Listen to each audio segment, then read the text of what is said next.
अस्सलामुअलैकुम। Light house क्या है? लाइट हाउस की सिग्निफिकेंस क्या है?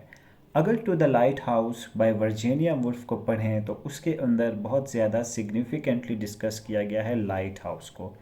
आया लाइट हाउस एक मेयरली एक टावर है, एक पिकनिक स्पॉट है, एक टूरिस्ट स्पॉट है कि जिसकी तरफ रैमसे फैमिली और उसके बच्चे जाना चाहते हैं, या इसकी एक और ज़्यादा भी सिग्निफिकेंस है।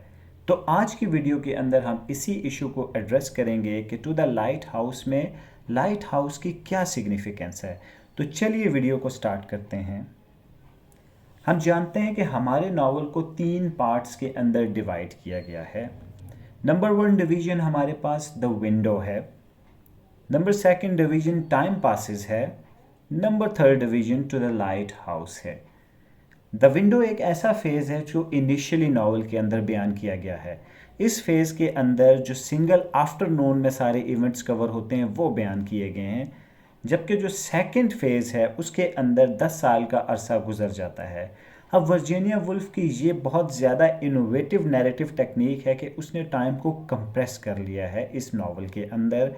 देन लास्ट हमारे पास टू द लाइट हाउस आता है। टू द लाइट हाउस के अंदर हमारे पास जो फाइनली लाइट हाउस की तरफ टूर होता है वो मुकम्मल होता है, जबकि जो दूसरा फेज़ है जिसे टाइम पासिस कहते हैं, जिसमें 10 साल का अरसा गुजरता है और वर्जीनिया वुल्फ टाइम को कंप्रेस कर लेती हैं, उस अरसे के दौरान सिग्निफिकेंट इवेंट्स में सबसे इम्पॉर्टेंट इवेंट मिसिस रैमसे की डेथ है, उसके अलावा एंड्रयू रैमसे की डेथ है, फिर थर्ड डेथ है हमारे पास प्रू रैमसे की।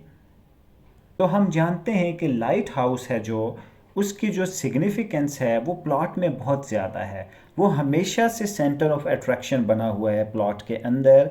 लाइट हाउस की सिंबॉलिक सिग्निफिकेंस है। अब देखें, लाइट हाउस मेयर एक पिकनिक स्पॉट नहीं है, रादर इसकी जो सिग्निफिकेंस है वो सिंबॉलिक सिग्निफिकेंस है। अब लिटरेचर में सिंबलिज्म क्या होता है? सिंबलिज्म से मुराद इमेजेस या किसी कंक्रीट ऑब्जेक्ट्स का इस्तेमाल करना समथिंग हिडन को सिग्निफाई करने के लिए, वो सिंबलिज्म कहलाता है। नॉवलिस्ट हों या और लिटरेरी फिगर्स हों या स्टॉलवर्ड्स हों, वो अपने वर्क के अंदर सिंबलिज्म का लाजमी इस्तेमाल करते हैं। इससे पहले हमने सिंबलिज्म पढ़ा था E.M. फॉस्टर के novel a passage to India के अंदर। बहुत स्ट्राइकिंग किस्म के सिंबलिज्म्स का इस्तेमाल किया गया था। अगर हम अपने इर्द गिर्द के माहौल का मुआयना करें, स्पेसिफिकली एशियन सोसाइटी का मुआयना करें, तो उसके अंदर बहुत ज़्यादा पेसिमिज्म है, ऑप्टिमिज्म बहुत ज़्यादा कम मिलता है। हर तरफ पेसिमिज्म है, लोग होपलेस हुए हुए हैं, एग्जिस्टेंशियल क्राइसिस है, हमें अपनी एग्जिस्टेंस का पता नहीं, फाइनेंशियल क्राइसिस मौजूद हैं। तो लाइट हाउस क्या करता है? लाइट हाउस नावल के अंदर एक सिंबल था, होप का, डिज़ायर का सिंबल था इस पेसिमिस्टिक दुनिया में। ऐसी दुनिया कि जिसके अंदर आपकी डिज़ायर्स फुलफिल नहीं हो सकती, ऐसा वर्ल्ड कि जिसके अंदर आपको अपनी ख्वाहिशात को मार कर चलना पड़ता है, उसमें जो लाइट हाउस है वो होप और डिज़ायर का सिंबल है। मिसिस रैमसे के लिए लाइट हाउस क्या है? मिसिस रैमसे हम कह सकते हैं कि सेंट्रल कैरेक्टर है नावल का। बहुत जल्दी इनकी वफ़ात हो जाती है, लेकिन प्लॉट के अंदर बहुत ज़्यादा सिग्निफिकेंट कैरेक्टर है। 2 ही लेडीज़ हैं, बहुत सिग्निफिकेंट हैं, वन लिली ब्रिस्को, दूसरी मिसिस रैमसे हैं। अब मिसिस रैमसे के लिए लाइट हाउस क्या है? मिसिस रैमसे हम जानते हैं कि चाहती हैं कि वो अपने बेटे जेम्स रैमसे जो कि 7 ईयर्स ओल्ड है, उसे वो लाइट हाउस लेकर जाना चाहती हैं, लेकिन रिपीटेडली जो उनके हस्बैंड हैं मिस्टर रैमसे, वो इस चीज़ से इनकार कर देते हैं, क्योंकि वो समझते हैं, वो प्री सपोज कर लेते हैं कि मौसम जो है वो ख़राब रहेगा, उसकी वजह से हम लाइट हाउस नहीं जाना चाहते। तो मिसिस रैमसे दिल ही दिल में कुड़ती हैं और उनके अंदर ये ख्वाहिश डेवलप हो जाती है कि वो किसी न किसी तरीके से लाइट हाउस जाएं। तो मिसिस रैमसे के लिए लाइट हाउस क्या है?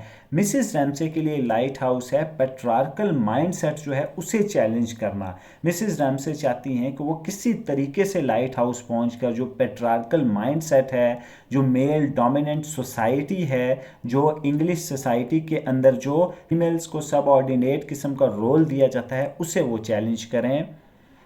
जेम्स के लिए क्या है? जेम्स मिस्टर रैमसे और मिसिस रैमसे का 7 साल का एक बेटा है जो कि लाइट हाउस जाना चाहता है। तो जेम्स के लिए ये चाइल्डहुड विश या चाइल्डहुड एम होता है। एक बहुत ही इंपॉर्टेंट चीज़ आप देख लीजिए, साइकोलॉजिकल फिनोमेना है कि बचपन में जो आपकी ख्वाहिशात, जो आपकी विशेस, जो आपके एम्स होते हैं वो जवानी में नहीं होते, वो ढलती उम्र में नहीं होते। तो यही जेम्स जब जवानी की मनाजिल तय करता है तो जो उसकी अट्रैक्शन है लाइट हाउस की तरफ वो बहुत ज़्यादा कम हो जाती है। वो इसकी एग्जांपल ये है कि जब हम लास्ट पार्ट की तरफ जाते हैं नॉवल के, जिसे टू द लाइट हाउस कहा जाता है, तो उसमें मिस्टर जेम्स के जो वालिद हैं मिस्टर रैमसे, वो जेम्स के साथ दोबारा समर हाउस में आते हैं और प्लान करते हैं कि उन्होंने लाइट हाउस को विज़िट करना है, क्योंकि अपनी जो मिसिस है उसकी ज़िंदगी में तो उसकी वो ख्वाहिश पूरी नहीं कर सके, लेकिन उसकी रूह को सोलेस और कंफर्ट देने के लिए वो लाइट हाउस का विज़िट करेंगे।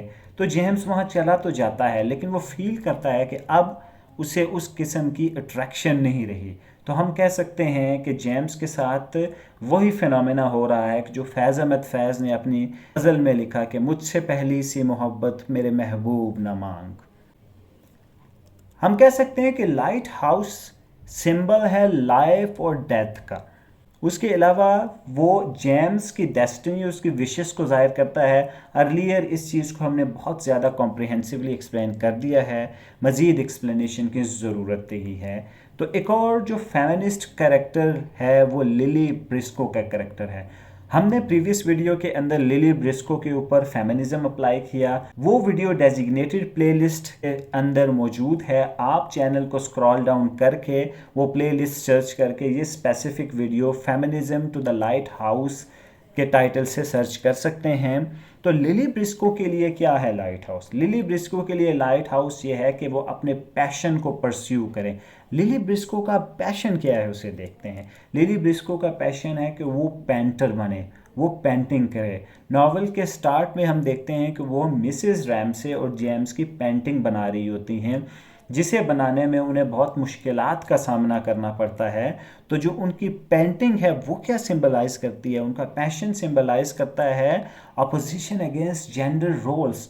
वो उन जेंडर रोल्स की बात करती हैं कि जहाँ पैट्रार्की को सपोर्ट किया जाता है, जहाँ फीमेल को सबऑर्डिनेट बनाया जाता है, जहाँ फीमेल्स को जस्ट डोमेस्टिक टास्क परफॉर्म करने का कहा जाता है।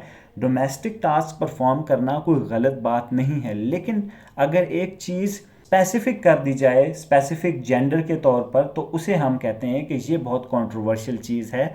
तो इन्हीं जेंडर रोल्स को लिली ब्रिस्को क्रिटिसाइज करना चाह रही थी अपनी पेंटिंग के ज़रिए।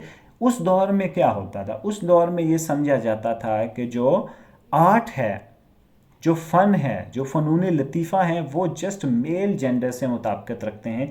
फीमेल्स के अंदर एक तो वो कहते थे क्रिटिकल एबिलिटी नहीं होती, दूसरी आर्टिस्टिक एबिलिटी नहीं होती। उनके अंदर क्रिटिकल एबिलिटी नहीं होती, इसी वजह से उन्हें वोट देने की सहूलत हासिल नहीं थी। उनके अंदर आर्टिस्टिक एबिलिटी नहीं होती, इस वजह से उन्हें लिखने और पेंटिंग या दूसरे फ़नून से बहुत दूर रखा जाता था।